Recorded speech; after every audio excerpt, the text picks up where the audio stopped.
First, I regret some of the comments made on what you're trying to do with the SNAP program. I think they're being misconstrued.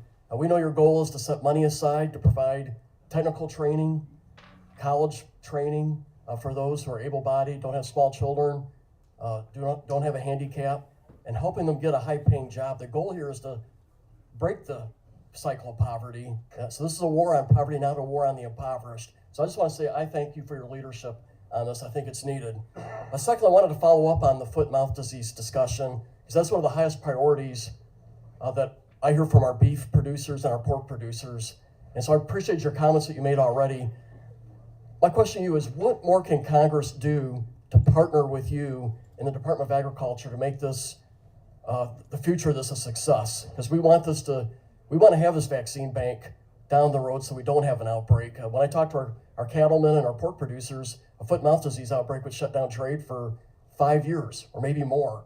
And that would have a devastating impact there, but also on our corn producers and a ripple effect across the entire economy. So what more can we do to support you in this effort from Congress? Well, again, I think the initial appropriation over the vaccine bank will be a beginning as it help us to determine the right technology to use and the right product to use.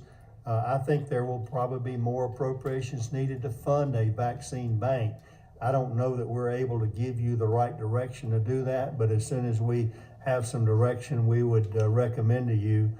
It will probably, like most solutions here, require some more money. Again, I think just the awareness that the industry and Congress has brought to this issue helps everyone be vigilant about it. Awareness is the first step in any kind of solution, and I think you all, by funding it and putting it part of the Farm Bill, have helped to make awareness for all producers across the United States.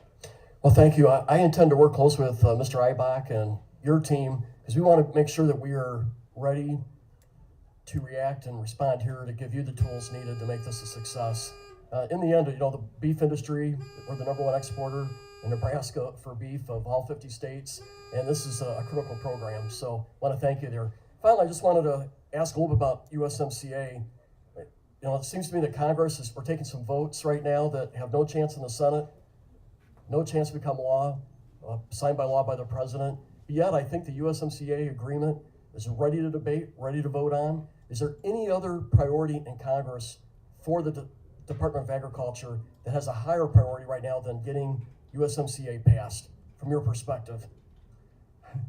Maybe aside from the disaster bill that we've talked about previously, I think, again, this certainly is critical. As I've told you, I don't think we want to contemplate the consequences of non-ratification, and I know that we're heartened by the coalition that's already forming out there, very strong, Farm Bureau, Chamber of Commerce, both business and major ag groups. There's a lot of energy and a lot of momentum there right now, so I hope we don't tarry too long in that. Obviously, the trickiness of the 232s play into that to some degree, but I'm hoping we can resolve that sooner rather than later. And what I heard you say today, and I heard previously from other leadership within the administration, that we didn't get every change that we wanted in the USMCA, when compared to NAFTA. However, every change that was made was to our advantage. Do I have that right? Absolutely.